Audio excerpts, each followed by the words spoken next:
Hello everyone, welcome to my new academy channel. आज हम start करने जा रहे हैं न्यू चैप्टर जिसका नाम है बायोटेक्नोलॉजी प्रिंसिपल एंड प्रोसेसेस।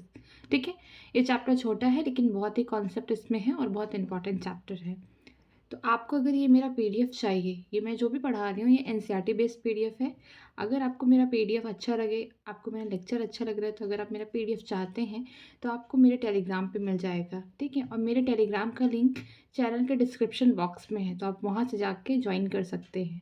चलिए स्टार्ट करते हैं चैप्टर को। Biotechnology principles and processes. पहली बात जानिए बायोटेक्नोलॉजी होता क्या है। Biotechnology, cut the word. Bio का मतलब क्या है कि बायोलॉजी में टेक्नोलॉजी यूज़ किया जा रहा है। ठीक है, बायोलॉजी में क्या किया जा रहा है, टेक्नोलॉजी के थ्रू प्रोडक्शन किया जा रहा है चीज़ों का, तो ये बायोटेक्नोलॉजी है। यहाँ पे प्रोसेस नेचुरली नहीं होंगी, ये बायो की हेल्प से टेक्नोलॉजी लगाई जा रही है। मीन्स बायो की हेल्प इन द सेंस क्या है कि अगर यूज़ किया जा रहा है जैसे कोई वेक्टर है तो भी क्या है, वो बैक्टीरिया है। ठीक है, यहाँ पे जो है लिविंग ऑर्गेनिज्म यूज़ किए जा रहे हैं। बायो का मतलब यहाँ पे ये है कि लिविंग ऑर्गेनिज्म की मदद से आप कोई चीज़ मतलब प्रोडक्शन कर रहे हो उसका हाई। तो यहाँ पे यही है कि हम इसमें कैसे सीखेंगे कि क्या होता है बायोटेक्नोलॉजी, कौन कौन से प्रिंसिपल्स हैं, क्या क्या प्रोसेसेस होते हैं, तो हम इस चैप्टर में वही पढ़ेंगे। तो चलिए स्टार्ट करते हैं चैप्टर को। बायोटेक्नोलॉजी, ये डिफिनेशन है, डिफिनेशन नहीं है ये, मतलब बताया है थोड़ा, इसके बाद डेफिनेशन है। Biotechnology is the technique of using life organism और their enzymes for product and processes useful to human. ठीक है, बायोटेक्नोलॉजी एक ऐसी टेक्निक है जिसमें हम क्या यूज़ करते हैं, जिंदा ऑर्गेनिज्म को जिंदा यूज़ करते हैं, डेड नहीं यूज़ करते। यहाँ पे लिखा है लाइव ऑर्गेनिज्म को यूज़ करते हैं, एंजाइम्स को यूज़ करते हैं, वो भी लिविंग ही होगा। ठीक है, किसके लिए यूज़ करते हैं, प्रोडक्ट्स के लिए यूज़ करते हैं, प्रोसेसेस। ठीक है, जो कि ह्यूमन के लिए क्या हो, बहुत यूज़फुल हो। तो हम बायोटेक्नोलॉजी की मदद से हम लिविंग ऑर्गेनिज्म एंजाइम्स का यूज़ करके प्रोडक्ट बनाते हैं जो ह्यूमन बींग्स उसका इस्तेमाल करते हैं। आगे चलते हैं, ये है डेफिनेशन। ठीक, the European Federation of the biotechnology EFB।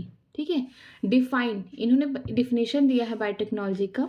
Biotechnology as the integration of natural science and the organism cell part and their of and molecular analogous for the product and services. जो European Federation of the biotechnology उसने बताया कि जो integration of the natural science, यहाँ पे integration का मतलब एक टुकड़ा है नेचुरल साइंस का, ऑर्गेनिज्म का इसमें यूज़ करते हैं, या फिर किसी सेल का, या फिर मॉलिक्यूलर एनालॉग का मतलब यहाँ पे जैसे DNA RNA की बात किया जा रहा है। ठीक है, उनका क्या करते हैं, यूज़ करते हैं। किस लिए यूज़ करते हैं, प्रोडक्ट बना सके, सर्विसेज प्रोवाइड कर सके ह्यूमन को, जो कि बहुत ज़्यादा हेल्पफुल हो। ठीक है, आगे चलते हैं, बायोटेक्नोलॉजी के बारे में आप पढ़ते हैं। बायोटेक्नोलॉजी डील्स विथ, बायोटेक्नोलॉजी में क्या क्या होता है, उसमें हम क्या क्या कर सकते हैं। पहला है microbe mediated process making curd, bread, wine etcetera. ठीक है, यहाँ पे हम माइक्रोब्स की हेल्प लेते हैं और क्या बनाते हैं, कर्ड बनाते हैं, ब्रेड्स बनाते हैं, वाइन बनाते हैं। हम जानते हैं कि जो कर्ड है वो मिल्क से बनता है, लेकिन उसमें भी क्या बैक्टीरिया का रोल होता है, लैक्टोबैसिलस बैक्टीरिया। ठीक है, तो ये कर्ड बनता है, ये क्योंकि माइक्रोब मीडिएटेड है, माइक्रो ऑर्गेनिज्म अगर नहीं होगा ये लैक्टोबैसिलस, तो ये कर्ड कभी नहीं बनेगा मिल्क से। ठीक है, ब्रेड और वाइन में भी क्या यूज़ किया जाता है, ईस्ट यूज़ किया जाता है, फर्मेंटेशन प्रोसेस होता है ब्रेड और वाइन बनने में। आगे चलते हैं, सेकंड है in vitro fertilization test tube baby programme.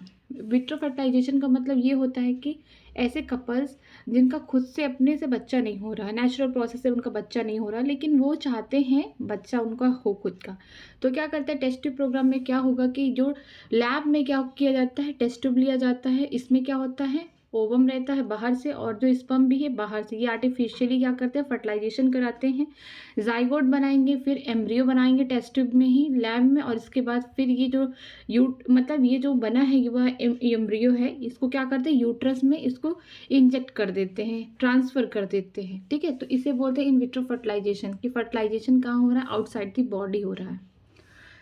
Next है synthesis and use of gene. यहाँ पे क्या किया जा रहा है, सिंथेसिस किया जा रहा है और यूजिंग अ जीन, कोई जीन जैसे मान लीजिए किसी इंसान में कोई जीन डिफेक्ट है या फिर जेनेटिकल कोई डिसऑर्डर है उसको। ठीक है, तो उसमें क्या करते हैं कि बायोटेक्नोलॉजी की मदद से हम जीन का क्या बनाते हैं, उसको उस जीन को बनाते हैं, सिंथेसिस करते हैं, ताकि उसकी बॉडी में जो रिक्वायरमेंट है वो फुलफिल हो सके। तो ये बायोटेक्नोलॉजी इसमें भी हेल्प करता है बहुत। नेक्स्ट है प्रिपरेशन ऑफ डीएनए वैक्सीन। यहाँ पे हम क्या करते हैं, बायोटेक्नोलॉजी की मदद से हम डीएनए वैक्सीन्स बनाते हैं, ठीक है। जैसे अभी कोविड-19 आया था कुछ टाइम पहले, तो क्या हो रहा था कि जो कोविड-19 का जो इंजेक्शन दिया जा रहा था सबको, वो क्या था, वो बायोटेक्नोलॉजी प्रोसेस से ही बनाया गया था वैक्सीन। तो इस वजह से सबको वो दिया जा रहा था ताकि जो वायरस है वो दोबारा किसी को अटैक ना कर सके, ठीक है। वैक्सीन का प्रोसेस यही होता है कि उनमें क्या होता है कि वही ऑर्गेनिज्म होते हैं जो एंटीजन की तरह काम कर रहे हैं, जो बीमारी कॉज करेंगे, ठीक है। वो कोविड-19 का ही आरएनए रहेगा, लेकिन उसको हीट किल्ड आधा मार दिया जाएगा और इसके बाद फिर उसकी वैक्सीन बना दी जाएगी और फिर दे दिया जाएगा, ठीक है, बायोटेक्नोलॉजी की मदद से। लास्ट है करेक्टिंग अ डिफेक्टिव जीन, जो भी जीन डिफेक्ट है उसको सही करना, ये भी बायोटेक्नोलॉजी का, वो भी एम्ब्रियोनिक स्टेज में ही सही होते हैं ज़्यादा करके, नहीं तो अगर ऑर्गेनिज्म एडल्ट है उसमें भी हो सकता है, but most of the time क्या होता है कि अगर पूरी तरीके से परमानेंट करेक्शन चाहिए तो एम्ब्रियोनिक स्टेज में जब बच्चा है फीटस है उसमें ही करेक्शन हो सकता है। इसका एग्जाम्पल है एडीए बीमारी, हम आगे उसको पढ़ेंगे, ठीक है। एडेनोसिन डाईएमिनेज, इसमें क्या होता है कि इसमें जो जीन है वो पहले से ही बच्चे में डिफेक्ट रहता है, जिसकी वजह से उसके बॉडी में WBC लिम्फोसाइट वगैरह नहीं बनते हैं। तो ये हम आगे जब पढ़ेंगे एप्लीकेशन ऑफ बायोटेक्नोलॉजी तो उसमें अच्छे से डिस्कस करेंगे। आगे चलते हैं, प्रिंसिपल्स ऑफ बायोटेक्नोलॉजी। बायोटेक्नोलॉजी के क्या क्या प्रिंसिपल्स हैं, अब उसके बारे में बात करते हैं। पहला दिया गया है core technique of modern biotechnology की, जो मॉडर्न बायोटेक्नोलॉजी है वो क्या कोर टेक्निक है। जैसे ये वाला जो हम लोगों ने पढ़ा है अभी, ये माइक्रो मेडिएटेड हो गया प्रोसेस, ये है ट्रेडिशनल बायोटेक्नोलॉजी है, इसमें कुछ ज़्यादा कुछ किया नहीं है, ट्रेडिशनल मेथड है ये। अभी भी घरों में ये यही किया जाता है, दही हम लोग कितनी ईजिली जमा लेते हैं, ठीक है, मिल्क से, तो ये ट्रेडिशनल मेथड है। और ये सिंथेसिस ऑफ यूजिंग जीन हो गया, ये प्रिपरेशन ऑफ डीएनए वैक्सीन बन रहा है, ये सब मॉडर्न बायोटेक्नोलॉजी की मदद से हो रहा। इन विट्रो फर्टिलाइजेशन, ये भी मॉडर्न बायोटेक्नोलॉजी की मदद से हो रहा है। जो भी जीन करेक्ट कर रहे डिफेक्टिव जीन, उस ये भी बायोटेक्नोलॉजी है जो मॉडर्न बायोटेक्नोलॉजी की मदद से हो रहा है, ठीक है। अब आगे चलते हैं कि क्या कोर टेक्निक है किसका, मॉडर्न बायोटेक्नोलॉजी का। पहला दिया गया है जेनेटिक इंजीनियरिंग, दूसरा है बायो प्रोसेस इंजीनियरिंग। एक एक करके पढ़ते हैं। जेनेटिक इंजीनियरिंग में क्या हुआ कि मतलब जीन में अब क्या किया जाएगा, इंजीनियरिंग की जाएगी। अब उसमें क्या लिखा, आगे पढ़ते हैं। The technique in which genetic material DNA और RNA is chemically alert and introduce into host organism to change the phenotype, ठीक है। यहाँ पे क्या होगा कि जो डीएनए है आरएनए है, इंजीनियरिंग का मतलब क्या होता है, कोई चीज़ अगर बिगड़ गया है उसको बनाना, उसमें अपना दिमाग लगाना कि ये काम कैसे होगा, ठीक है। अगर आपके घर में कोई बल्ब बिगड़ गया है या फिर कोई बोर्ड में प्रॉब्लम है, तो आप उसमें खुद कहेंगे नहीं नहीं ये बटन क्या पता ख़राब हो गया, फ्यूज़ ख़राब हो गया, आप खुद इंजीनियरिंग करने लगते हैं। तो ये जेनेटिक इंजीनियरिंग का मतलब ये है कि डीएनए आरएनए जो भी जेनेटिक मटेरियल है उसमें चेंजेस ला रहे हैं, उसके जीन में चेंज कर रहे हैं, ठीक है, उसको बोलता है जेनेटिक इंजीनियरिंग।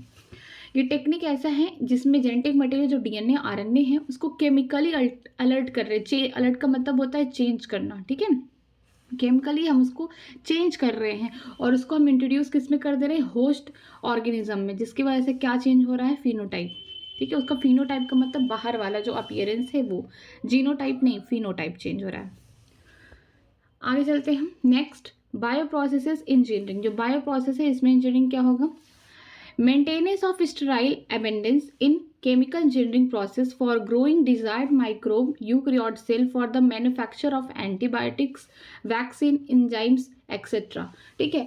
यहाँ पे स्टेराइल एमेंडेंस का मतलब क्या है कि अगर आप कोई भी जैसी चीज़ बना रहे, जैसे एंटीबायोटिक्स बना रहे हैं, वैक्सीन्स बना रहे हैं, एंजाइम्स बना रहे हैं, आप जहाँ बना रहे हैं, जहाँ पे उसको प्रोसेस कर रहे हैं ना, तो वहाँ पे जितने भी मतलब पूरा ये जो, अगर मान लीजिए आप लैब में हैं तो पूरे जो लैब हैं, जितने भी आपने जो भी चीज़ें यूज़ की हैं, टेस्ट ट्यूब, जो भी आपने जितने भी कंटेनर वगैरह यूज़ किए, वो पूरी तरीके से साफ़ रहने चाहिए।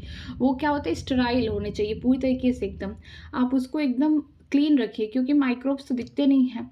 अगर माइक्रोब्स वहाँ पे आ गए तो वो ग्रो कर जाएंगे, फिर उनका भी हो जाएगा बायोटेक्नोलॉजी में कुछ ना कुछ उनका भी इंटरप्शन हो जाएगा। तो क्या होता है कि जो बायो प्रोसेस इंजीनियरिंग होता है उसमें जो मेंटेन करते हैं कि क्लीन करके रखें, यहाँ पे केमिकल इंजीनियरिंग प्रोसेस होता है जिसमें क्या करते हैं हम ग्रो कराते हैं डिजायर्ड माइक्रोब्स के, अपने मनपसंद माइक्रोब्स से। ये नहीं कि मैंने टेस्ट ट्यूब रख दिया कुछ करके, उसको सही से क्लीन नहीं किया, उसमें पता चला कि फंगस ग्रो कर रहा, अदर कोई माइक्रोब्स ग्रो कर रहा है, ऐसा नहीं होना चाहिए। वो एकदम स्टराइल क्लीन, स्टराइल का मतलब पूरा साफ सुथरा, उसमें कुछ भी नहीं रहना चाहिए। पार्टिकल्स तो दिख जाएंगे लेकिन जो माइक्रोब्स है वो हमको नेक्ड आई से नहीं दिखेंगे, तो उसके लिए भी उसको एकदम स्टराइल करेंगे, उसको एकदम क्लीन करेंगे। ठीक है, तो जो केमिकल इंजीनियरिंग प्रोसेस है उसमें हम क्या करते हैं अपने मनपसंद का माइक्रोब्स यूकैरियोट सेल मैन्युफैक्चर कहते हैं। जैसे कि हम एंटीबायोटिक्स बना रहे हैं तो यहाँ पे हम क्या कराएंगे, किसी फंगस को ग्रो कराएंगे ताकि वो उसके अंदर ही क्या होता है, जैसे पेनिसिलिन होता है, पेनिसिलिन नोटेटम, ठीक है, ये फंगस है जिससे क्या बनाते हैं, पेनिसिलियम बनाते हैं, एंटीबायोटिक्स हैं, ठीक है, वैक्सीन बनाते हैं, एंजाइम्स वगैरह बनाते हैं। ये सब क्या करते हैं, ये हम अपने मनपसंद जो है माइक्रोब्स यूज़ करके उससे प्रोडक्शन कर रहे हैं। हम क्या एंटीबायोटिक्स बना रहे हैं, वैक्सीन बना रहे हैं, एंजाइम्स बना रहे हैं। ठीक है, आगे चलते हैं हम। Basic step in genetically modify an organism. यहाँ पे जो बेसिक स्टेप है कि कैसे हम किसी ऑर्गेनिज्म को जेनेटिकली मॉडिफाई करें। जेनेटिकली का मतलब क्या, उसके अंदर उसके जीन में चेंजेस कर रहे हैं। तो यही है कि कौन कौन से बेसिक स्टेप है जो जेनेटिकली मॉडिफाई करता है ऑर्गेनिज्म को, ऑर्गेनिज्म के जीन को चेंज करता है। ठीक है, पहला है identification of DNA with desirable gene. ठीक है, हम पहले पता करेंगे जो हमको डिज़ायरेबल जीन चाहिए, हमको जो जीन चाहिए हम पहले उसको आइडेंटिफाई करेंगे। क्योंकि देखो जीन तो बहुत सारे होंगे लेकिन हमें पहले आइडेंटिफाई करना है कि हमें जो जीन लेना है उसको पहले हमको आइडेंटिफाई करके फिर उसको निकालना है। ठीक है, traditional hybridization led to inclusion and multiplication of undesired gene along with desired gene in the genetic engineering वाले डिजायर्ड जीन्स आर इंट्रोड्यूस। पहले के टाइम में क्या हो रहा था, ट्रेडिशनल हाइब्रिडाइजेशन में क्या हो रहा था कि जब हम अपने डिजायर्ड जीन को निकाल रहे थे किसी ऑर्गेनिज्म से तो उसके साथ कुछ अनडिजायर्ड जीन भी आ जा रहे थे जो हमको नहीं चाहिए थे। डिजायर्ड जीन का मतलब जो हमको चाहिए, हमारी नीड है, वो हमको ज़रूरत है उसकी। अनडिजायर्ड का मतलब जो हमें नहीं चाहिए। लेकिन ट्रेडिशनल मेथड में क्या होता था, जब हाइब्रिडाइजेशन होता था तो उसमें क्या होता था, डिजायर्ड जीन के साथ साथ अनडिजायर्ड जीन भी आते थे। ठीक है, उसके साथ। लेकिन जब जेनेटिक इंजीनियरिंग हुआ उसमें केवल हमारा जो डिजायर्ड जीन था वही हमको मिला। नेक्स्ट चलते हैं, बी है क्या, introduction of the identified DNA into the host. ठीक है, पहले हमने क्या क्या आइडेंटिफाई किया डीएनए को अपने डिजायरेबल जीन्स के थ्रू। ठीक है, अब हम वो जो आइडेंटिफाई करनी है अपने डिजायर्ड जीन या फिर डीएनए, अब हम उसको क्या करेंगे, उसका इंट्रोडक्शन करा देंगे होस्ट के बॉडी में। ठीक है, हम किसी और से निकालें, किसी और के ऑर्गेनिज्म की बॉडी से अपना डिजायरेबल डीएनए। जैसे मान लीजिए कोई इंसान है ए, ठीक है, और ये कोई बी है। ये क्या है कि इसकी जो ग्रोथ है, उसकी जो हाइट है ये टाल है, ठीक है, और ये डॉर्फ है, ये छोटा है हाइट में। तो हम इसके बॉडी से क्या करेंगे, वो डिजायरेबल जीन निकालेंगे जिसकी वजह से ये लंबा है। ठीक है, इसके बॉडी से अब हम जीन निकाल लिए, हमको कैसे होस्ट की बॉडी में उसको ट्रांसफ़र करना है। वो जो जीन है हमको जो मिला है डिजायरेबल जीन, जो टॉलनेस वाला जीन है, हम उसको किस तरीके से ट्रांसफ़र करें अपने होस्ट के बॉडी में ताकि उसकी भी हाइट क्या हो सके, बढ़ जाए। ठीक है, अब चलिए स्टार्ट करते हैं। A vector DNA such as a plastid is used to deliver an alien piece of DNA into the host organism। ठीक है, ये एलियन पीस किसको बोल रहा है, हमारे होस्ट को ही बोल रहा है, जिससे हम क्या निकाल रहे हैं, डीएनए निकाल रहे हैं। ये वाले पार्ट का जो होस्ट है ये एलियन बोल रहा है, मतलब बाहर का। ठीक है, इसमें क्या होगा कि जो वेक्टर हम यूज़ करेंगे डीएनए, जैसे मान लीजिए बैक्टीरिया होता है, बैक्टीरिया की बॉडी में क्या होता है, उसका खुद का जीनोम होगा, नेक्ड होगा क्योंकि प्रोकैरियोट है बैक्टीरिया। उसमें एक प्लाज्मिड पाया जाता है। ठीक है, कुछ मतलब सब में नहीं होता है, मोस्ट ऑफ द में होता है कि उसमें प्लाज्मिड पाया जाता है। प्लाज्मिड क्या है, ये भी एक्स्ट्रा क्या है, ये भी डीएनए है, एक्स्ट्रा क्रोमोसोमल डीएनए। इसके पास एबिलिटी होती है खुद से क्या करने की, रिप्लिकेट करने की। अपने आप को क्या करेगा, रेप्लिकेट करके मतलब बनाएगा, फिर से जनरेट करेगा। तो जो है ना, ये हमने जो आइडेंटिफाई किया है डीएनए, डिजायरेबल डीएनए, हम इसको डायरेक्टली होस्ट में नहीं डाल सकते तुरंत। ठीक है, उसके बीच के लिए हमको क्या चाहिए, एक ट्रांसमीटर चाहिए जो कि प्लास्टिड है। ठीक है, ये वेक्टर का काम करता है, यहाँ का जीन लाएगा। जैसे मैंने बोला कि ए है वो टॉल है, बी क्या है, डॉर्फ है, ये टॉल है, ये डॉर्फ है। ठीक है, तो इसका जो टॉल वाला जीन है हम इसमें डायरेक्ट नहीं करेंगे, हम ट्रांसफ़र इसमें ही करेंगे, बी की बॉडी में करेंगे, बट हमको एक वेक्टर चाहिए। ठीक है, उसके थ्रू हम जो वेक्टर है इसमें इसका जो डीएनए निकाले हैं, जो डिजायरेबल जीन है हमारी टॉलनेस वाली, उसको डाल के हम क्या करेंगे, जो प्लास्मिड है इसमें क्या करेंगे, इसके पार्ट में हम आधा जोड़ देंगे। जब ये प्लाज्मिड जो है अपना खुद का रेप्लिकेशन करेगी, तो उसमें हमारा जो डिज़ायरेबल डीएनए या जीन है वो भी क्या करेगा, रेप्लिकेट करेगा। फिर हम इसको क्या करेंगे, इसकी बी की बॉडी में हम इसको इंट्रोड्यूस कर देंगे, ठीक है। तो इसके बॉडी में भी टाल वाला जीन आ जाएगा। हमें एक वेक्टर की ज़रूरत होती है, हम तुरंत एक ऑर्गेनिज्म से दूसरे ऑर्गेनिज्म में नहीं जीन को ट्रांसफ़र कर सकते हैं, बीच में हमें वेक्टर चाहिए, ताकि जो वेक्टर क्या होता है वो रिप्लिकेशन करता है उस जीन का, इसके बाद हम उसको इंट्रोड्यूस। ऐसा नहीं है कि हम एक ही सेल में एक जीन निकाल लिया, मान लीजिए हमने 1% से और हमको B% में डालना है, तो हम एक जीन निकाल के तुरंत एक में डाल दिया, मान लीजिए उसका इफेक्ट नहीं किया, तो वेक्टर क्या करता है, वो जो जीन हमने एक निकाला है उससे कई सारे मल्टीपल कॉपी बना देते हैं, तो हम सारे जब उसमें जीन डालेंगे तो कोई तो इफेक्ट करेगा। ऐसा नहीं कि एक ही जीन निकाल लिया और हमने सीधे डाल दिया बी में, ना। हमें वेक्टर किस लिए ज़रूरत पड़ती है, कि जो हमने जीन निकाला उसका क्या हो सके, ढेर सारा कॉपीज़ बन सके, और वो फिर ढेर सारी जो कॉपीज़ है फिर हम उसको इंट्रोड्यूस कर दें अपने होस्ट जिसमें हमें वो जीन चाहिए। जो भी छोटा है डॉर्फ है वो पर्सन, उसको हमको टाल बनाना है, तो उसमें हम वो जीन डाल देंगे ताकि फिर वो क्या हो, उसके अंदर भी टॉल वाले कैरेक्टर्स आ जाएँ, ठीक। तो इसमें लिखा है a vector DNA such as plasmid is use to deliver an alien piece of DNA. Alien piece of DNA क्या, जो हमने डिजायरेबल जीन जो डीएनए यहाँ से निकाले हैं वो हमारे लिए एलियन है, मतलब कहीं बाहर से हमने लिए हैं, ठीक है। इनटू होस्ट ऑर्गेनिज्म, जो होस्ट ऑर्गेनिज्म है हमको उसमें डालना है। नेक्स्ट पॉइंट है C, maintenance of introduce DNA into the host and transfer of DNA to its progeny. यहाँ पे हम क्या करेंगे, मेंटेनेंस करेंगे कि जो इंट्रोड्यूस डीएनए है होस्ट में, और उसको ट्रांसफर कर देंगे डीएनए टू इट्स प्रोजेनी। अब इसमें क्या क्या पढ़ेंगे हम, a piece of alien DNA has no sequence called origin of replication, ORI कहते हैं, नीडेड फॉर स्टार्टिंग रेप्लिकेशन। जो ORI है, ओरिजिन ऑफ रेप्लिकेशन, ये क्या है, ये यही जो पार्ट होता है डीएनए में, इसी से क्या करता है डीएनए, क्या करता है, रिप्लिकेट करता है अपने आप को, ठीक है। तो जो हमने वो जीन निकाला है डिजायर जीन, उसके पास क्या होता है, ये सीक्वेंस नहीं होता, लिखा a piece of alien DNA has no sequence, उसके पास क्या नहीं है, ओरिजिन ऑफ रेप्लिकेशन नहीं है। और ये वाला जो ओरिजिन ऑफ रेप्लिकेशन है यही क्या करेगा, ये जो पॉइंट है ये मतलब कि ये जगह होती है, मान लीजिए ये कोई डीएनए है तो उसमें ये इतनी जो जगह होगी ये ORI है, ओरिजिन ऑफ रेप्लिकेशन। तो इसकी मदद से क्या करेगा कि ये जो डीएनए है या फिर जो डिजायरेबल जीन है खुद को क्या करेगा, मल्टीप्लाई करेगा, रेप्लिकेट करेगा। तो जो हमने एलियन डीएनए निकाले हैं या फिर जो हमारा डिजायरेबल डीएनए है उसको जो हमने निकाला उसमें क्या होता है, ओरिजिन ऑफ रेप्लिकेशन नहीं होता, जिसकी वजह से वो खुद से रेप्लिकेशन नहीं कर सकता है। So it cannot be multiply itself to in the progeny cell of the organism, इसीलिए वो खुद अपने आप को मल्टीप्लाई नहीं कर सकता है, ठीक है। अगर हम उसको डाल दें किसके बॉडी में, होस्ट की बॉडी में, यहाँ पे ऑर्गेनिज्म का मतलब है कि होस्ट की बॉडी, ठीक है। होस्ट की बॉडी में अगर हम यहाँ से डाल दें तो वो खुद रिप्लिकेट नहीं कर सकता, और एक जीन से काम भी नहीं चलेगा ना, अगर रिप्लिकेशन नहीं कर रहा है तो काम नहीं चलेगा। हमें वेक्टर की इसीलिए ज़रूरत है क्योंकि मल्टीपल कॉपी बनाए, जब मल्टीपल कॉपी बना देगा वो और हम फिर उसको बाद में होस्ट में डाल देंगे, तब जाके उसके अंदर जो हमें जीन चेंजेस चाहिए थे फिर वो हमको देखने को मिलेगा, ठीक है। Hence, the alien DNA is integrated into the recipient genome. It has ORI, it multiply and inherited along with the host DNA, ठीक है। क्या किया जाता है, इसीलिए जो एलियन पीस ऑफ डीएनए हम उसको किस में जोड़ते हैं, रिसिपिएंट जीनोम से जोड़ते हैं, ठीक है। रिसिपिएंट जीनोम से जोड़ देते हैं ताकि फिर वो मल्टीप्लाई करे और इनहर्ट हो सके होस्ट के डीएनए से, ठीक है।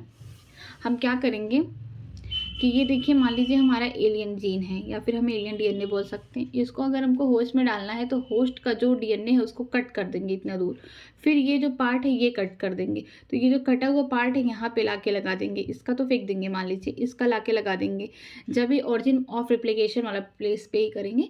फिर इसके बाद क्या होगा, जब ये अपना रेप्लिकेशन करेगा तो साथ में ये भी रेप्लिकेट होता रहेगा, तो ये जीनोम उसमें क्या हो जाएगा, जुड़ जाएगा। जैसे ग्राफ्टिंग सुना है ना, कि एक प्लांट है, ठीक है, एक प्लांट है वो मान लीजिए आम का है, तो उसके कुछ जगह पे क्या करते हैं हम उसको कट करके वहाँ पे दूसरे प्लांट का ग्रोथ कराते हैं, क्राफ्टिंग में यही होता है ना। तो ऐसे ही समझ लीजिए एक टाइप का क्या होता है कि हम यहाँ पे उसका जो डीएनए है जहाँ पे ओरिजिन ऑफ रेप्लिकेशन है, जहाँ पे से वो रेप्लिकेट कर रहा है उस वाले पार्ट पे कट करेंगे और उस पे से जो हम बाहर से जो एलियन डीएनए लाए हैं वहाँ पे ही क्या कर देंगे, उसको जोड़ देंगे, ठीक है। अब किसकी मदद से कट करेंगे, किससे जोड़ेंगे, वो हम लोग आगे पढ़ेंगे। आगे चलते हैं। The process of joining and inserting a foreign piece of DNA into the host organism to produce new genetic combination is called recombinant DNA technology. ठीक है, जो प्रोसेस है ज्वाइनिंग का, इंसर्टिंग का, जो फॉरेन डीएनए, जो एलियन पीस ऑफ डीएनए है या फिर हमारा डिजायर्ड डीएनए है, किस में हम डालेंगे, होस्ट में। वो क्या है, एक तरह का नया जेनेटिक कॉम्बिनेशन, एक नया जेनेटिक कॉम्बिनेशन। क्योंकि हम क्या कर रहे हैं, उसका ये देखिए, मान लीजिए जो होस्ट है हमारा, उसका नॉर्मल जीन है, लेकिन हम उसमें कट करके एक नया जीन बाहर से ला के ऐड कर दे रहे हैं ऑरिजिन ऑफ रेप्लिकेशन पे। तो क्या हो रहा है, ये नया जेनेटिक उसका नया जीन बन जा रहा है ना। ये रिकम्बिनेंट हो, रिकम्बिनेंट का मतलब थोड़ा हाइब्रिड जैसा, ठीक है, ये हो रहा है। तो ये इसीलिए लिखा गया है कि जो प्रोसेस है ज्वाइनिंग का, इंसर्टिंग का foreign piece alien DNA into the host organism to produce new genetic combination, नया जेनेटिक कॉम्बिनेशन बनाया, इसी को हम कहते हैं रिकॉम्बिनेंट डीएनए टेक्नोलॉजी। ठीक है, यहाँ पे दो अलग अलग, मतलब अलग ही मान लीजिए, क्योंकि दूसरे बॉडी से आ रहा है एलियन पीस है, एलियन डीएनए है, वहाँ के होस्ट के बॉडी के जो जीन है उनसे जो उनको मतलब मिलाया जा रहा है, उनके डीएनए से मिलाया जा रहा है, तो ये अलग रिकॉम्बिनेंट बन रहे हैं। First recombinant DNA rDNA was introduced by Stanley Cohen and Herbert Boyer in 1972। पहली बार जो ये रिकॉम्बिनेंट डीएनए टेक्नोलॉजी किसने देखा था, किया था, प्रोड्यूस किया था, दो साइंटिस्ट हैं, एक का नाम है स्टेनले कोहेन, दूसरे का नाम है हर्बर्ट बोयर, इन 1972। ये ईयर बहुत इंपॉर्टेंट है, और ये दोनों साइंटिस्ट के नाम। आगे चलते हैं।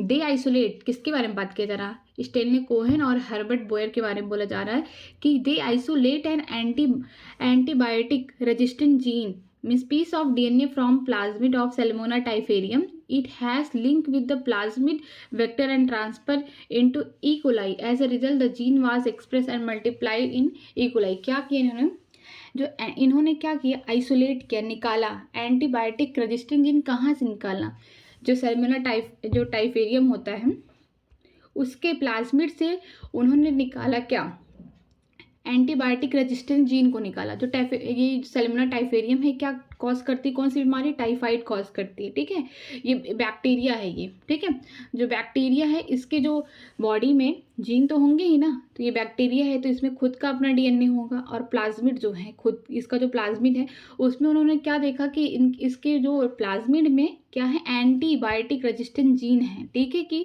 रेजिस्टेंट कर सकता है एंटीबायोटिक, अगर इस बैक्टीरिया को दिया जाए तो नहीं मरेगा, क्योंकि इसके पास क्या है, एंटीबायोटिक रेजिस्टेंट जीन है। तो इन्होंने क्या किया, वो जीन को उसके प्लाज्मिड से निकाला। ठीक है, इन दोनों साइंटिस्ट ने इसके जो ये बैक्टीरिया है इसके प्लाज्मिड से ये जीन को बाहर निकाला। फिर क्या किया, it was linked with plasmid vector and transfer into E coli. फिर क्या किया, इन्होंने वो जो जीन निकाला था प्लाज्मिड से सैल्मोना टाइफेरियम बैक्टीरिया का, फिर किससे उसको जोड़ दिया, ई कोलाई एक दूसरी बैक्टीरिया है, जो ई कोलाई है दूसरी बैक्टीरिया, इससे मतलब कोई दिक्कत नहीं है। तो इसका खुद का डीएनए हो गया, और जो प्लाज्मिड है, ठीक है, जो इससे निकाला, तो ये क्या करते हैं, इसका जो निकाला हुआ एंटीबायोटिक रेजिस्टेंट जीन है इसके प्लाज्मिड से जोड़ देते हैं। कहाँ पे जोड़ेंगे, ऑरिजिन ऑफ रेप्लिकेशन में लाके इसको जोड़ देंगे। ठीक है, ताकि जब ये रेप्लिकेट करे, इसका जो प्लाज्मिड ई कोलाई का रेप्लिकेट करे, तो फिर क्या हो, अपना ढेर सारा जब कॉपी बनाए तो फिर साथ में जो एंटीबायोटिक रेजिस्टेंट जीन है, ये जो बैक्टीरिया है टाइफेरियम, सैल्मोना टाइफेरियम का, इसका भी क्या हो, रेप्लिकेशन हो। ठीक है, as a result the gene was express and multiply in E coli. फिर हम क्या देखेंगे कि जो ई कोलाई है ये भी रेजिस्टेंट हो जाएगा। इसके पास देखो, ई कोलाई एकदम मतलब नॉर्मल है, उसके पास कोई ऐसा जीन नहीं है कि जो रेजिस्टेंट कर सके। रेजिस्टेंट का मतलब ये है कि तुम किसी के अगेंस्ट, अगर तुम्हें कोई मार रहा है तो तुम्हारे पास कुछ अगर हथियार है उसको रोकने के लिए, तो रेजिस्टेंट है। ठीक है, तो क्या होता है इसमें, मैं बता रही हूँ। एक बैक्टीरिया है जिसका नाम है सैल्मोना टाइफेरियम। ठीक है, उसका ये नेक डीएनए होता है, क्योंकि बैक्टीरिया है तो उसमें कोई अच्छा सा वेल डिफाइंड न्यूक्लियस नहीं है, तो इसका नेक डीएनए हो गया। ये हो गया उसका प्लाज्मिड। उसके प्लाज्मिड में देखा गया इस बैक्टीरिया के क्या है कि कुछ इसमें क्या होता है, एंटीबायोटिक रेजिस्टेंट जीन है। ठीक है, उसके डीएनए में, ठीक है, उसके डीएनए में देखा गया कि कुछ उसके एंटीबायोटिक रेजिस्टेंट जीन है, उसको क्या कर लिया गया, निकाल लिया गया उसके प्लाज्मिड से। अब इसको निकाल के फिर रख लिया उन्होंने, साइंटिस्ट लोगों ने इसको देखा, उसको निकाल के रख लिया। फिर उन्होंने सोचा जो ई कोलाई दूसरी बैक्टीरिया है, ई कोलाई, ठीक है, उसका भी खुद का डीएनए होगा, उसका प्लाज्मिड होगा, उसके प्लाज्मिड में उन्होंने कट लगा, उसके प्लाज्मिड में कहाँ पे, ऑरिजिन ऑफ रेप्लिकेशन, जो उन्होंने अपना ये एलियन पीस ऑफ डीएनए निकाला है सैल्मोना टाइफेरियम से, उसको कहाँ जोड़ दिए, उसको जोड़ दिए हैं ई कोलाई के जो प्लाज्मिड है उसमें जोड़ दिए ऑरिजिन ऑफ रेप्लिकेशन में। ठीक है, ताकि जब ये ई कोलाई रेप्लिकेट करे, अपना प्लाज्मिड कॉपीज बढ़ाए, रेप्लिकेशन करे, तो साथ में क्या हो, जो ये एंटीबायोटिक रेजिस्टेंट जीन है सैल्मोनेला टाइफेरियम का, ये भी उसमें क्या हो जाए, जुड़ जाएगा। ठीक है, जब जुड़ जाएगा तो वो भी क्या होगा, रेप्लिकेट होगा। जितनी बार एक प्लाज्मिड से अगर 4 बन रहे हैं मान लीजिए, तो 4 एंटीबायोटिक रेजिस्टेंट जीन होंगे। तो ये जो नॉर्मल ई कोलाई होगा, अब ये क्या, ये भी एक्सप्रेस करने लगेगा, क्या करने लगेगा, एंटीबायोटिक रेजिस्टेंट जीन, क्योंकि इसके जीन में क्या हो गया है, चेंजेस ला दिए गए हैं।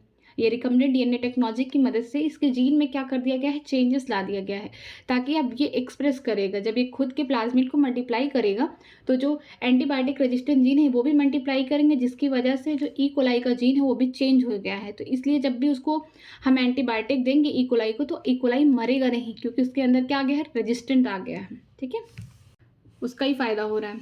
आगे चलते हैं, क्या लिखा है, tools of recombinant DNA technology. ठीक है, क्या क्या टूल्स है रिकम्बिनेंट डीएनए टेक्नोलॉजी को।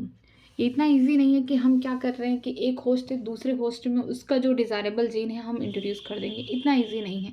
हमें कुछ कुछ टूल्स की ज़रूरत है। ठीक है, कि कैसे हम रिकम्बिनेंट डीएनए टेक्नोलॉजी में हम कौन कौन से टूल यूज़ करके हम अपने डिज़ायरेबल जीन को अपने होस्ट में ट्रांसफ़र करेंगे। तो चलिए एक एक करके पढ़ते हैं।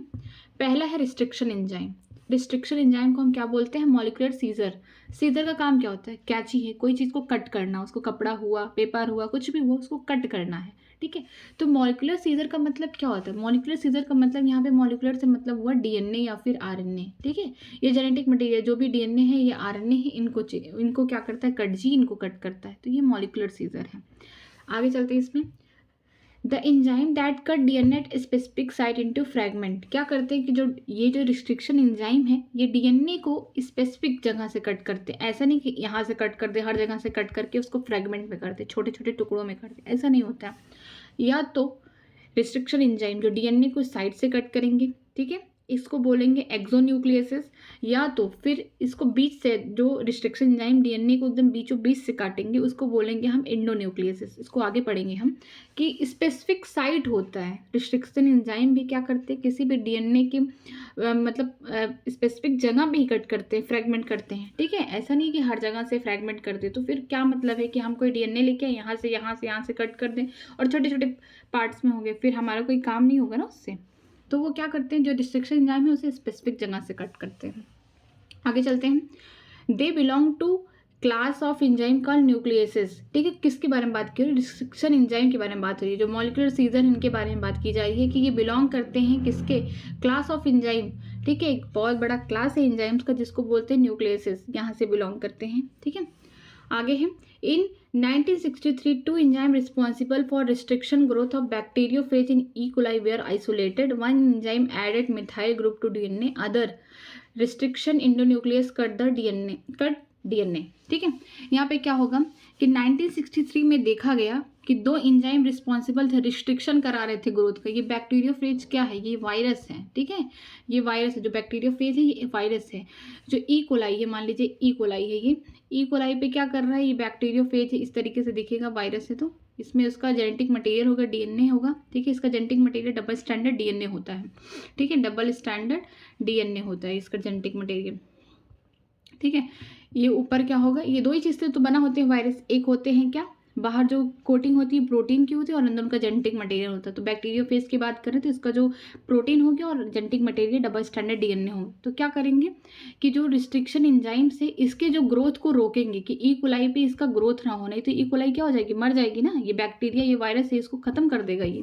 तो क्या करेगा, जो रिस्ट्रिक्शन एंजाइम को देखा गया कि एक एंजाइम जो है वो ऐड कर रहा है मिथाइल ग्रुप टू डीएनए। ठीक है, डीएनए के ऊपर क्या कर रहा है, मिथाइल ग्रुप ऐड कर रहा है। अदर क्या कर रहा है, कट कर रहा है डीएनए को। ठीक है, दूसरा जो एंजाइम है वो क्या कर रहा है, एंडोन्यूक्लियस है, मतलब कि डीएनए को बीच से कट कर रहा है। ठीक है, ये कट कर रहा है। इसमें लिखा गया है in 1963 2 enzyme responsible for restriction growth of bacteriophage in E coli were isolated. यहाँ पे ई कोलाई से हमने आइसोलेट किया कि 2 ऐसे एंजाइम रिस्ट्रिक्शन जो ग्रोथ रोक रहे हैं, किसका, बैक्टीरियोफेज का, वायरस का। कब देखे, 1963 में। एक एंजाइम क्या कर रहा है, ऐड कर रहा है मिथाइल ग्रुप टू डीएनए, और दूसरा क्या कर रहा है, रिस्ट्रिक्शन न्यूक्लियस, वो कट कर रहा है डीएनए को। ठीक है, आगे चलते हैं। More than 900 restriction enzyme have been isolated from over 230 strain of bacteria। लगभग 900 से ज़्यादा रिस्ट्रिक्शन एंजाइम हम कहाँ से आइसोलेट किए हैं, 230 लगभग उससे ज़्यादा 230 स्ट्रेन ऑफ बैक्टीरिया से, मतलब कि जो रिस्ट्रिक्शन एंजाइम है ज़्यादा करके कहाँ से होते हैं, बैक्टीरिया से ही इनको आइसोलेट किया जाता है, ठीक है, प्रोकैरियोट से ही आइसोलेट किया जाता है।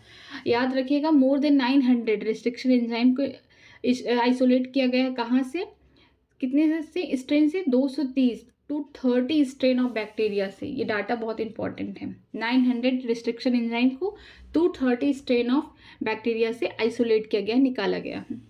अब आगे चलते हैं। नेमिंग ऑफ रिस्ट्रिक्शन एंजाइम, ठीक है, ये रिस्ट्रिक्शन एंजाइम की नेमिंग कैसे होती है। फर्स्ट लेटर इंडिकेट जीनस, जैसे ये लिखा गया है इको R1 है, ये RNA R1 है, ये रोमन लेटर है आगे, ठीक है। तो ई को जो ये पहला ई है ना, ये क्या दिखा रहा है, ये जीनस दिखा रहा है कि किस बैक्टीरिया से लिया गया है, किस प्रोकैरियोट से लिया गया है, उसका जीनस है ये, ठीक है, ये जीनस को रिप्रेजेंट कर रहा है first letter. Second two letter indicate the species of the prokaryotic cell from which they were isolated, जो बाद के 2 लेटर हैं जैसे CO को जो है, इसको कहाँ, ये क्या है, ये इंडिकेट कर रहा है कि किस स्पीसीज से लिए गए हैं प्रोकैरियोट के। अब स्पीसीज देख रहे हैं कि किस स्पीसीज से इसको लिया गया है, तो वो इसको रिप्रेजेंट कर रहा है। जैसे इको R1 है तो ई जो है जीनस दिखा रहा है, को जो दिखा रहा है ये किस स्पीसीज से लिया गया है, ठीक है, किस प्रोकैरियोट की स्पीसीज से इसको आइसोलेट किया गया है वो दिखा रहा है। एग्जाम्पल है Eco R1 come from the E coli RY13, ठीक है, ये नेम है ई कोलाई RY13, ठीक। आर जो ये रिप्रेजेंट कर रहा है स्ट्रेन, बैक्टीरिया का स्ट्रेन जो है उससे रिप्रेजेंट कर रहा है।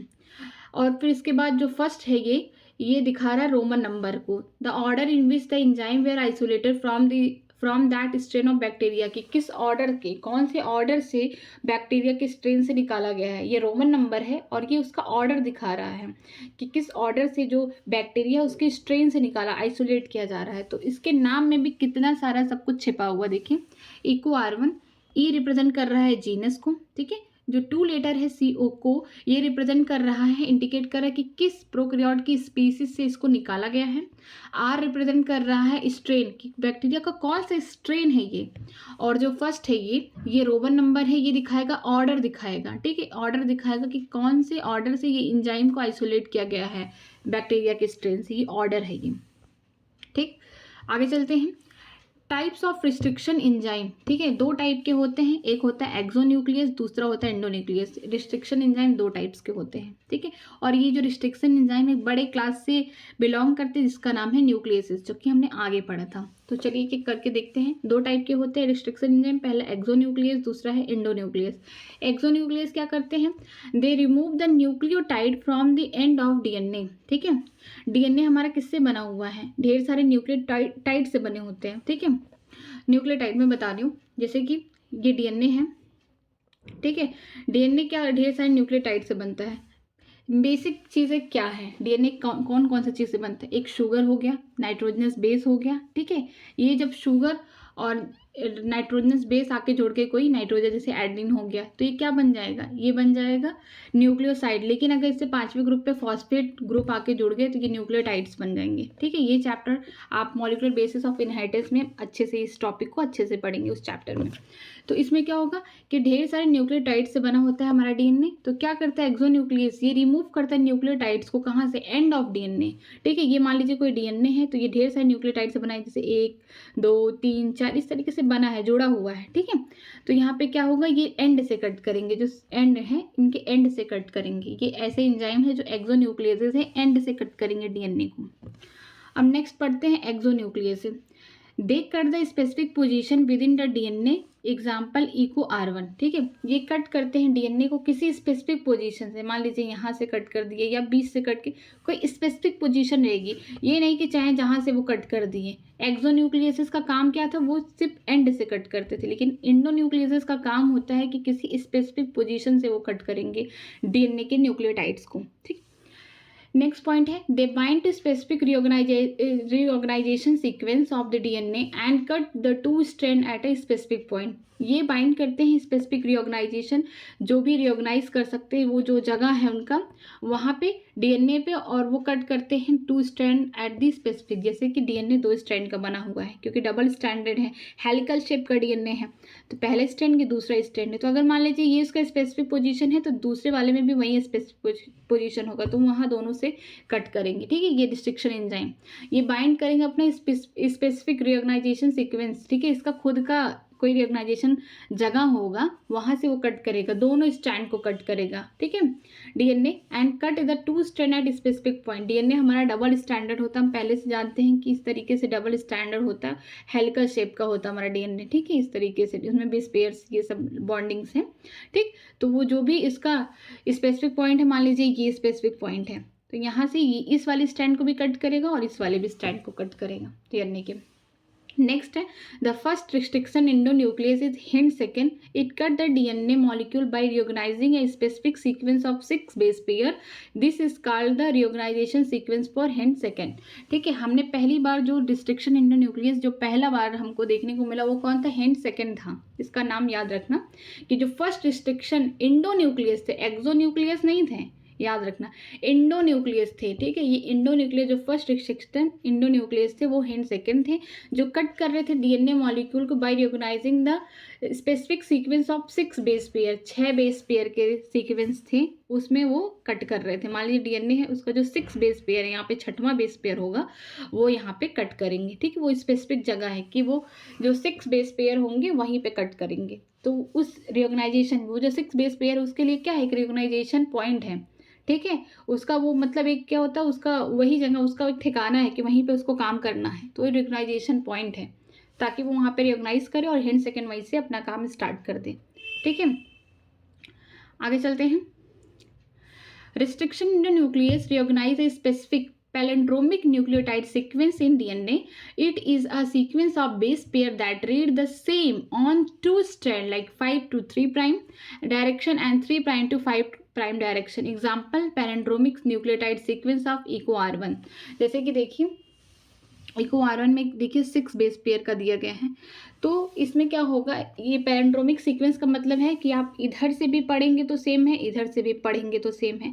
लेकिन याद रखिए कि जो ये आप ये जो प्राइमर देख रहे हैं, जो स्ट्रैंड है एक ही, जैसे 5 to 3 जा रहे हैं तो ये नहीं कि 3 to 5 जाएंगे, नहीं, ऐसा नहीं करेंगे, इसको रीड करना गलत है। अगर 5 to 3 रीड करें तो इधर से भी 5 to 3 ही रीड करेंगे, तभी सेम होगा। ठीक है, जो रिस्ट्रिक्शन इंडोन्यूक्लियस क्या करते हैं, रियोगनाइज करते हैं अपने स्पेसिफिक पैलेंड्रोमिक न्यूक्लियोटाइड सीक्वेंस को डीएनए पे। ठीक है, ये EcoR1 का दिया गया है। ठीक, इसमें देखिए 6 बेस पेयर हैं, ये यहीं पे अपना कट करेगा 6 बेस पेयर वाले जगह पे। क्या करेगा, ये रियोगनाइज करेगा बेस पेयर को। अगर ये जो बेस पेयर है आपको रीड करने पड़ेंगे, कैसे रीड करना पड़ेगा आपको? अगर मान लीजिए 5 to 3 जा रहे हैं, 5 प्राइमर तो 3 प्राइमर, तो आपको दूसरे वाले स्टैंड में 5 से 3 ही जाना है। अगर मान लीजिए 3 प्राइम टू आप 5 प्राइम जा रहे हैं, जैसे यहाँ 3 to 5, तो यहाँ पे भी 3 to 5 ही जाएंगे। जैसे यहाँ पे CTTAAG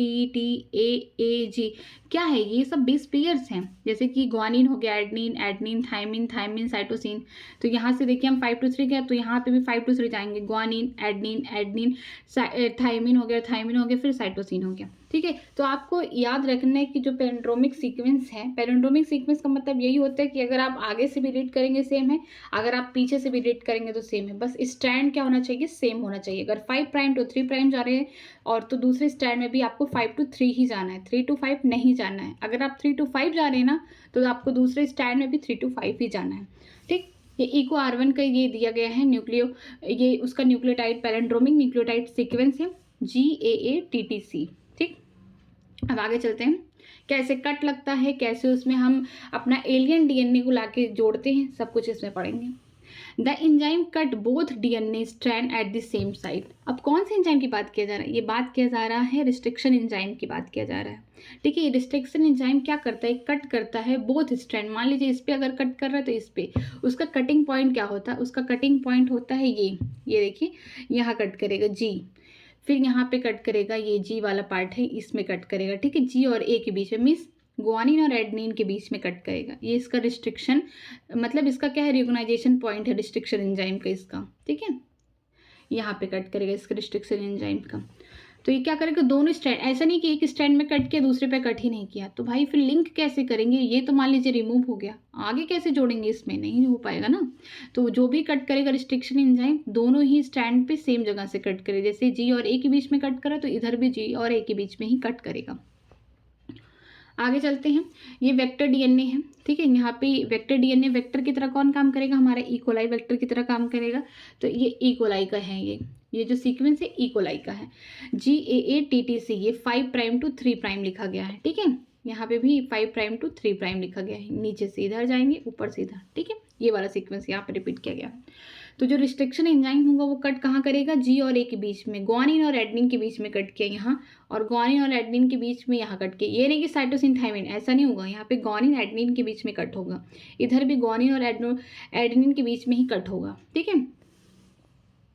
इस तरीके से कट हो जाएगा। और इधर देखिए आगे, इधर Eco R1 cut the DNA between bases of G and A only when the sequence of GAATTC is present in the DNA, means foreign। अब ये जो फॉरेन डीएनए है, ठीक है, जो हम बाहर से लेके आ रहे हैं, हमारा एलियन पीस ऑफ डीएनए, या फिर हम इसको बोल सकते हैं डिजायर डीएनए, उस पर भी कहाँ से हम कट करेंगे, यही सेम सीक्वेंस जो इको RI के लिए देखिए GAATTC इस वाले सीक्वेंस से ही कट करेंगे, ठीक है। यहाँ पे भी देखिए जी और ए के बीच में कट हो रहा है, यहाँ पे भी देखिए जी और ए के बीच में ही कट हो रहा है, ठीक है। इस तरीके से कट कर देंगे, इधर भी कट किया जी और ए के बीच में, इधर भी जी और ए के बीच में कट किए दोनों। अब क्या करेंगे, जब इतना कट गया तो ये वाला पार्ट रिमूव हो जाएगा, तो देखिए खाली हो गया। और इधर क्या हुआ कि वह जी था तो ये जी खाली हो गया। यहाँ पे देखिए जी और ए के बीच में कट किया गया तो यहाँ का जी सिर्फ गायब हुआ है, और इधर देखिए जी और ए के बीच में कट होगा, ये ए गलत दिखा दिया है, ये वाला है जी और ए के बीच में कट होगा तो ये पूरा गायब हो जाएगा, ठीक है, ये पूरा रिमूव हो जाएगा। तो अब ये क्या करेंगे, स्टिकी एंड हो जाएंगे ये जो है। अब यहाँ से जो पार्टिकल मतलब जो बेस पेयर खत्म हुए हैं, अब वो भी तो बॉन्डिंग बनाना है ना, तो ये स्टिकी एंड हो जाएंगे ये फ्रैगमेंट का। Sticky in DNA fragment join at sticky end. हम ये देखिए, ये हमारा क्या है, वेक्टर का डीएनए, ये हमारा फॉरेन डीएनए है, जो एलियन पीस ऑफ डीएनए है, जो हमको चाहिए जीन, हम इसका फिर जीन को लाके इसको क्या यहाँ जोड़ देंगे, ठीक है। ये देखिए DNA fragment join at sticky end, यहाँ पे देखिए डीएनए फ्रेगमेंट को ये वेक्टर डीएनए से हम क्या कर रहे हैं, अपना जो फॉरेन डीएनए या फिर डिजायरेबल डीएनए है इसको हम जोड़ रहे हैं। इसी टेक्निक को क्या कहते हैं, रिकम्बिनेंट डीएनए बन गया। फिर क्या होगा, जो स्टिकी एंड है ये और ये वाले स्टिकी एंड यहाँ पे जुड़ जाएंगे, और फिर क्या बनाएंगे, रिकम्बिनेंट डीएनए। रिकम्बिनेंट डीएनए का मतलब क्या है कि दो अलग अलग डीएनए एक साथ जोड़ रहे हैं, ठीक है। फिर से मैं इस प्रोसेस को बता देना चाहती हूँ कि जो रिस्ट्रिक्शन एंजाइम है वो पैरेंड्रोमिक सीक्वेंस अपनाते हैं, कि अगर आप 5 प्राइम टू 3 प्राइम देख रहे हैं तो भी आपको सेम पढ़ने में मिलेगा। आप 5 प्राइम टू 3 प्राइम देख रहे हैं तो जैसे कि मैं एग्जांपल दे रही हूँ, जैसे मॉम हुआ, आगे से भी पढ़ेंगे मॉम, पीछे से भी पढ़ेंगे मॉम, सेम हुआ, ये होता है पैरेंड्रोमिक सीक्वेंस। जैसे कि डैड, ठीक है, आगे से भी आप पढ़ रहे हैं, सॉरी पीछे से भी पढ़ रहे हैं डैड, और आगे से भी पढ़ेंगे क्या है, डैड, सेम आ रहा है पढ़ने में, ठीक है। तो यही है पैरेंड्रोमिक सीक्वेंस, आप आगे से भी पढ़ेंगे सेम आएगा, आप पीछे से भी पढ़ेंगे सेम आएगा, लेकिन इसमें याद रखिए कि स्ट्रैंड क्या होना चाहिए, सेम होना चाहिए। जैसे 5 प्राइम टू 3 प्राइम, फिर यहाँ से भी 5 प्राइम टू 3, अगर आप 3 प्राइम से पढ़ रहे हैं 5 प्राइम की तरफ जा रहे हैं तो आपको भी 3 प्राइम से 5 प्राइम की तरफ जाना पड़ेगा, ठीक। चलिए देखते हैं क्या होता है। The enzyme cut both DNA strand at the same side. जो रिस्ट्रिक्शन एंडोन्यूक्लियस एंजाइम है वो दोनों ही स्ट्रैंड को सेम जगह कट करेगा। जैसे इको R1 का क्या था, GAATTC 5 प्राइम टू 3 प्राइम, तो उसका जो कट है जी और ए के बीच में है, यहाँ पे भी जी और ए के बीच में, दोनों स्ट्रैंड में कट होगा, ठीक है। ये हमारा वेक्टर है डीएनए, जिसको हम क्या बोलते हैं, इकोलाई के अंदर वाला ये पार्ट है, इस बैक्टीरिया में हम देख रहे हैं, ठीक है। तो यहाँ पे जो है जी और ए के बीच में इसका रिस्ट्रिक्शन पॉइंट है। फिर यहाँ पे देखिए Eco R1 cut the DNA between bases of G and A only when the sequence of GATTC is present in DNA। जो इको R1 है रिस्ट्रिक्शन एंजाइम, ठीक है, रिस्ट्रिक्शन एंडोन्यूक्लियस इसको बोल सकते हैं या फिर रिस्ट्रिक्शन एंजाइम बोल सकते हैं। ये तभी डीएनए को कट करेगा जब ये सीक्वेंस प्रेजेंट हो, क्या, GATTC 5 प्राइम टू 3 प्राइम ये बोला जा रहा है, ठीक है। और ये कहाँ कट करेगा, जी और ए के बीच में जो डीएनए है, ये हमारा फॉरेन डीएनए है, ठीक है।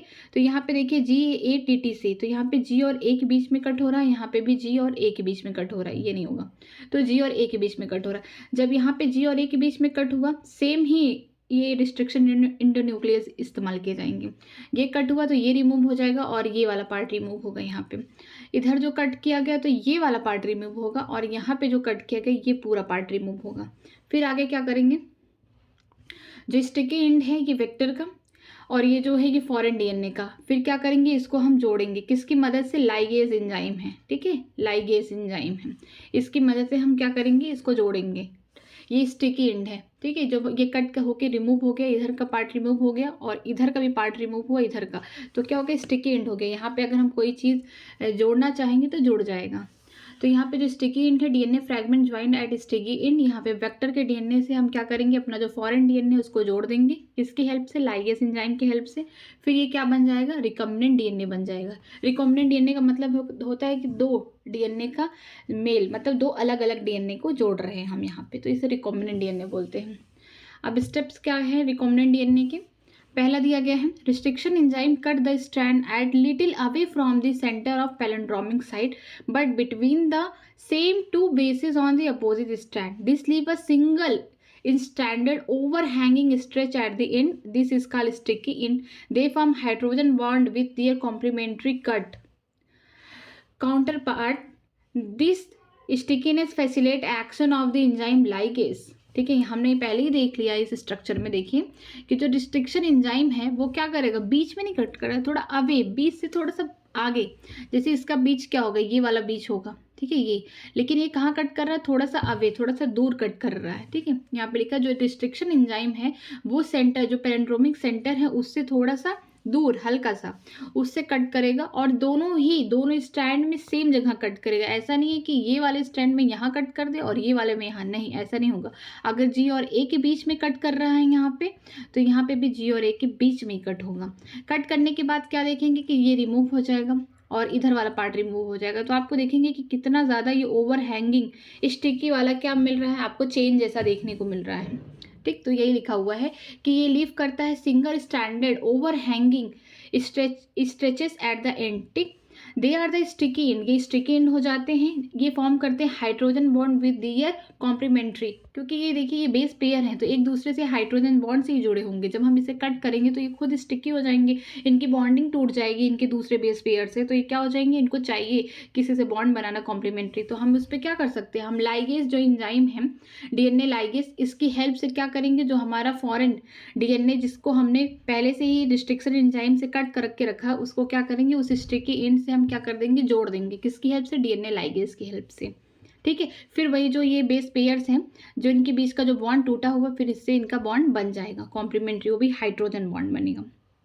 आगे चलते हैं, when cut by the same restriction enzyme the resultant DNA fragment have the same kind of sticky end and this joined together by DNA ligase। हमने एक चीज़ देखा कि हम दोनों ही, चाहे वेक्टर डीएनए हो चाहे हमारा खुद का ये फॉरेन डीएनए हो, मीन्स एलियन डीएनए हो जिसका हम जीन ले रहे हैं, हम दोनों ही जगह एक ही एंजाइम से कट कर रहे, एक ही रिस्ट्रिक्शन एंजाइम से कट कर रहे, इको R1 से ही कट कर रहे। देखिए ऐसा नहीं है कि इसमें कोई और रिस्ट्रिक्शन है, इस पर कोई और है, नहीं, ऐसा नहीं है, दोनों में हम सेम रिस्ट्रिक्शन एंजाइम से कट कर रहे हैं ताकि ये जो स्टिकीनेस है, जो स्टिकी एंड है, हम वहाँ पे इसको जोड़ सकें, ठीक है। सेम चीज़ से ही सेम चीज़ को जोड़ सकते हैं, ऐसा नहीं है कि यहाँ पे कुछ और है तो यहाँ पे कुछ और है, तो ये फिर कॉम्प्लीमेंट्री नहीं बन पाएगा, यहाँ पे हाइड्रोजन बॉन्डिंग नहीं बन पाएगी इनके बीच में। तो हमने जो रिस्ट्रिक्शन एंजाइम लिया है वो एक लिया है और दोनों जगह यूज़ कर रहे हैं, वेक्टर डीएनए में भी यूज़ कर रहे हैं, फॉरेन डीएनए में भी यूज़ कर रहे हैं, सेम रिस्ट्रिक्शन एंजाइम अपना सेम साइड पे ही कट कर रहा है, ठीक है। जी और ए के बीच में कट कर रहा है, चाहे वो वेक्टर डीएनए हो चाहे फॉरेन डीएनए हो, तो सेम जगह कट करके एक स्टिकी एंड दे रहा है जिसको हम जोड़ रहे हैं डीएनए लाइगेज की हेल्प से, ताकि फिर रिकम्बिनेंट डीएनए बन सके। आगे देखिए डायग्राम के थ्रू बताया गया वही स्टेप को, ये हमारा फॉरेन डीएनए है, ठीक है। फॉरेन डीएनए पहले वाले ये वाला स्ट्रक्चर दे दिया, इसका दे दिया है पहले, ठीक। फॉरेन डीएनए बोल दिया यहाँ पे, ठीक, चाहे हम इसको एलियन डीएनए भी बोल सकते हैं। ये हो गया हमारा प्लाज्मिड, ठीक है, ये डीएनए प्लाज्मिड का डीएनए ये मान लीजिए इकोलाई का है, ठीक है, इसमें जोड़ रहे हैं, उसका प्लाज्मिड है ये। Same restriction enzyme cut both the foreign DNA and vector DNA at specific point, ठीक है, दोनों ही सेम एक ही रिस्ट्रिक्शन एंजाइम से कट होंगे, दोनों सेम रिस्ट्रिक्शन एंजाइम से कट होंगे। जैसे मान लीजिए हमने यहाँ पे देखा इको R1 से ही कट हो रहे हैं, यहाँ पे इसमें भी सेम वही था, इसमें भी सेम वही था, वही सीक्वेंस देखने को मिले 6 बेस पेयर की और सेम रिस्ट्रिक्शन एंजाइम से कट हुए। तो यही बोल रहा है इसमें कि हम सेम रिस्ट्रिक्शन एंजाइम से कट करेंगे, चाहे वो फॉरेन डीएनए हो चाहे वेक्टर डीएनए हो, वो भी एक स्पेसिफिक पॉइंट पे, दोनों में सेम स्पेसिफिक पॉइंट होगा, जी ए के बीच में, जी ए के बीच में, ठीक है। यहाँ पे देखिए कट हुआ, फ्रैगमेंट में इस तरीके छोटे कट हो जाते हैं। इसका भी देखिए यहाँ का फ्रैगमेंट गायब है, यहाँ पे कट कर दिया रिस्ट्रिक्शन एंजाइम ने। फिर क्या करेंगे, ligase join the foreign DNA to plasmid, ये जो फॉरेन डीएनए है इसको क्या करेंगे, यहाँ पे जोड़ेंगे, प्लाज्मिड में जोड़ेंगे। क्यों प्लाज्मिड में जोड़े, क्योंकि प्लाज्मिड में क्या है, ऑरिजिन ऑफ रेप्लिकेशन है। जब वो खुद को रेप्लिकेट करेगा ना, तो फिर ये जो बाहर का फॉरेन डीएनए का जीन है वो भी उसमें रिप्लिकेट करेगा, उसकी भी मल्टीपल कॉपी बनेंगे, ठीक है। इसीलिए क्या करेगा, हम क्या करेंगे कि लाइगेज जो है, लाइगेज की हेल्प से हम क्या करेंगे, जो फॉरेन डीएनए के फ्रैगमेंट्स हैं या फिर बोल सकते हैं, इसको हम क्या करेंगे, जोड़ेंगे, किसमें, वेक्टर में जोड़ेंगे, प्लाज्मिड में जोड़ेंगे, वेक्टर डीएनए के प्लाज्मिड में जोड़ेंगे। देखिए इस तरीके का स्ट्रक्चर बन जाएगा। ये देखिए प्लाज्मिड का पूरा स्ट्रक्चर है, ये वाला, ये जो बड़ा सा है, जो ब्लू कलर का देखिए ये हमारा क्या है, फॉरेन डीएनए का फ्रैगमेंट है, ठीक है। फॉरेन डीएनए को जोड़े हैं किसकी हेल्प से, डीएनए लाइगेज की हेल्प से। फिर क्या बन गया, रिकम्बिनेंट डीएनए मॉलिक्यूल, ठीक है, रिकम्बिनेंट डीएनए बन गया यहाँ पे। अब इस रिकम्बिनेंट डीएनए को हम कहाँ ट्रांसफर करेंगे, हम ट्रांसफर करेंगे बैक्टीरिया के अंदर, ई कोलाई के अंदर हम इसको ट्रांसफर कर देंगे, ठीक है। इस तरीके से इसको ट्रांसफर कर देंगे। जब ये एक बैक्टीरिया से 2 हो रहा है, 2 से 4 हो रहा है, मतलब जितने भी कॉपीज बनेंगे उतनी बार ये क्या होंगे, ये प्लाज्मिड में ये जो जीन है ये भी क्या करेगा, खुद को रिप्लिकेट करेगा, ये भी खुद को बढ़ाएगा, ठीक है। ये डायग्राम ये दिखा रहा है। और ये जो प्रोसेस होता है कि जो रिकम्बिनेंट डीएनए मॉलिक्यूल को हम ट्रांसफर करते हैं किसी भी होस्ट सेल में, या फिर कह सकते हैं क्लोनिंग के लिए किसी वेक्टर के अंदर जब हम ट्रांसफर करते हैं, उस प्रोसेस को कहते हैं ट्रांसफॉर्मेशन। ट्रांसफॉर्मेशन यही होता है कि जो हम रिकम्बिनेंट डीएनए बनाए हैं उसको हम इसको क्या करेंगे, किसी होस्ट में या किसी वेक्टर में हम इसको ट्रांसफ़र करेंगे, ताकि जो वो वेक्टर जब खुद को डिवाइड करे, जैसे बैक्टीरिया है, बैक्टीरिया का काम होता है 1 सेल से 2, 2 से 4, 4 से 8 इस तरीके से डिवाइड होते रहते हैं, ठीक है। तो वो अपने आप को जब डिवीज़न करेंगे तो उनका जो प्लाज्मिड है वो पहले से क्या हो गया है, किससे जुड़ चुका है, ये जुड़ चुका है एलियन डीएनए से या फिर फॉरेन डीएनए से जुड़ चुका है। तो जितनी बार इनका प्लाज्मिड, जितनी बार ये डिवाइड किया सेल, इनका जो प्लाज्मिड है वो भी क्या करेगा, डिवाइड करेगा। जब इस तरीके से डिवाइड होगा तो इनके जो नंबर ऑफ सेल बढ़ेंगे, नंबर ऑफ कॉपीज बढ़ेंगी, और जो हमने बाहर से डीएनए लिया, एलियन डीएनए हो गया या फिर हम बोल सकते हैं फॉरेन डीएनए, ये भी क्या करेगा, डिवाइड करेगा। जो रिकम्बिनेंट डीएनए मॉलिक्यूल है इसका ट्रांसफ़र कराते हैं किसी वेक्टर के अंदर, जैसे क्लोनिंग प्रोसेस में। क्लोनिंग का मतलब क्या होता है, 1 से 2 बनाना। क्लोन मतलब क्या होता है, अपनी कॉपीज़ बनाना, ठीक है। होस्ट में क्या होता है, ये ई कोलाई है, एक क्लोनिंग होस्ट है। क्लोनिंग होस्ट का मतलब है कि एक ही सेल से अपना एक ही जो ई कोलाई है 1 से 2 में बदल रहे, 2 से 4 में बदल रहे, मतलब वो क्लोन कर रहे हैं अपने आप को, ठीक है, मल्टीपल कॉपी बना रहे हैं अपने। तो जो रिकम्बिनेंट डीएनए मॉलिक्यूल है हम इसको जब ट्रांसफ़र करेंगे किसी भी होस्ट में, सॉरी किसी भी वेक्टर में, तो इस प्रोसेस को बोलते हैं ट्रांसफॉर्मेशन। और जितनी बार ये होस्ट, मतलब जितनी बार ये वेक्टर खुद को डिवाइड करेगा, इसको हम क्या बोलेंगे, क्लोनिंग वेक्टर। और ये इसी क्लोनिंग वेक्टर में हम अपना देखेंगे कि जो प्लाज्मिड हमने जो रिकम्बिनेंट डीएनए बनाया है ये भी क्या हो रहे हैं, डिवाइड हो रहे हैं, ठीक है। ये वाला स्ट्रक्चर में आप देखिए कि हमने किस तरीके से देखा, ये हमको बस विजिबल किया गया है, हमको बहुत अच्छे से दिखाया गया है कि कैसे कैसे होता है। रियलिटी में क्या होता है कि इस तरीके से फ्रैगमेंट कट जाते हैं, हमें पता ही नहीं चलता कौन सा बेस पेयर है, कहाँ है, हम देख ही नहीं पाते। तो इसलिए ये जो डायग्राम है इसमें यही दिखाया गया कि ये वेक्टर डीएनए है, ठीक है, जिसमें हमको क्लोनिंग करनी है, ठीक है। उसका ये प्लाज्मिड है, जैसे ई कोलाई का क्या है, ये प्लाज्मिड है।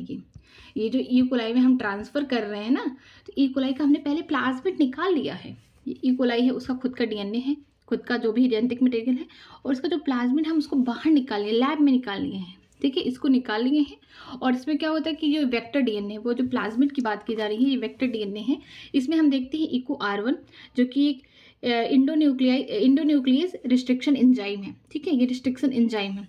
और ये हमारा फॉरेन डीएनए या फिर हम एलियन डीएनए कह सकते हैं, हमारा डिजायर्ड जीन है ये। हम यहाँ पे देखिए सेम ही एंजाइम से कट लगाएंगे, ठीक है, उसका अपना एक स्पेसिफिक पोजीशन है वहाँ पे, इसमें भी वही कट कर दिए। फिर क्या किए, जो भी इसका स्टिकी एंड है ये तो रिमूव हो गया, इधर रिमूव हो गया, ये इधर रिमूव हो गया। स्टिकी एंड को क्या किए, जोड़ दिए, किसकी हेल्प से, डीएनए लाइगेज की हेल्प से। जब डीएनए लाइगेज की हेल्प से दोनों वेक्टर डीएनए और जो फॉरेन डीएनए जोड़ दिए, तो ये क्या बन गया, एक रिकम्बिनेंट डीएनए बन गया, ठीक है। अब इस रिकम्बिनेंट डीएनए को हम इसको क्या करेंगे, ट्रांसफ़र कर देंगे फिर ई कोलाई के अंदर, ठीक है, उसी का प्लाज्मिड ई कोलाई के अंदर हम इसको ट्रांसफ़र कर देंगे। इस प्रोसेस को बोलते हैं ट्रांसफॉर्मेशन। और जितनी बार ये ई कोलाई खुद को डिवाइड करेगा, 1 से 2 बनेगा, 2 से 4 बनेगा, तो उसका प्लाज्मिड भी क्या होगा, वो भी डिवाइड होगा। और किसके साथ डिवाइड हो रहा है, क्योंकि इसको जोड़ दिया गया है, किससे, फॉरेन डीएनए से जोड़ दिया गया है। तो जब उसका प्लाज्मिड डिवाइड खुद करेगा तो जो फॉरेन डीएनए वो भी डिवाइड करेगा। लेकिन एक बात का याद रहे कि जो भी हमने फॉरेन डीएनए कहाँ जोड़ा है, इसको जोड़ा है प्लाज्मिड के ओरिजिन ऑफ रिप्लिकेशन, जहाँ साइट है ऑरिजिन ऑफ रिप्लिकेशन वहाँ जोड़ा है, क्योंकि वो साइट ऐसी है कि जहाँ से रिप्लिकेशन स्टार्ट होता है।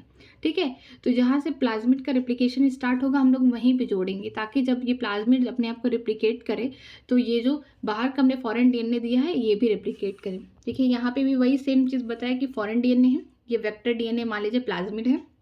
ठीक है, सेम ही रिस्ट्रिक्शन एंजाइम से दोनों स्ट्रैंड में कट लगवा दिए, इसमें भी कट करा दिए। ठीक है, चाहे वो फॉरेन डीएनए हो चाहे वो वेक्टर डीएनए हो, दोनों में कट लगा दिए। और फिर क्या किए हमने, जो कट लगवाए हैं वहाँ पे जो स्टिकी एंड बन गया है वहाँ पे क्या किया, लाइगेज की मदद से हम इसको जोड़ दिए। ये वेक्टर का पार्ट है, वेक्टर डीएनए का पार्ट है ये वाला, और ये वाला जो पार्ट है ये है फॉरेन डीएनए का पार्ट है। इसको जोड़ दिए किसकी हेल्प से, इसको ये जोड़ दिए किसकी हेल्प से, डीएनए लाइगेज की हेल्प से जोड़ दिए। ठीक है, फिर ये रिकम्बिनेंट डीएनए बन गया। फिर इसको हम ई कोलाई में ट्रांसफर कर रहे हैं, इस प्रोसेस को बोलते हैं ट्रांसफॉर्मेशन। ठीक है, इस प्रोसेस को ट्रांसफॉर्मेशन कहते हैं। और जितनी बार ये ई कोलाई डिवाइड करेगा उतनी बार इसके प्लाज्मिड डिवाइड होंगे, और ये हमारा जो डिजायरेबल जीन है या फिर हम एलियन जीन बोल सकते हैं, हमारा ये डिवाइड होगा, फॉरेन जीन मतलब ये डिवाइड होगा। ठीक है, आज की क्लास अगर अच्छी लगे तो please like and subscribe my channel new academy, और मेरा टेलीग्राम का लिंक डिस्क्रिप्शन बॉक्स में है, तो आप वहाँ पे जाके ज्वाइन कर सकते हैं। और जितने भी ये PDF हैं, शॉर्ट नोट्स हैं, वहाँ पे आपको मिलेंगे। Thank you.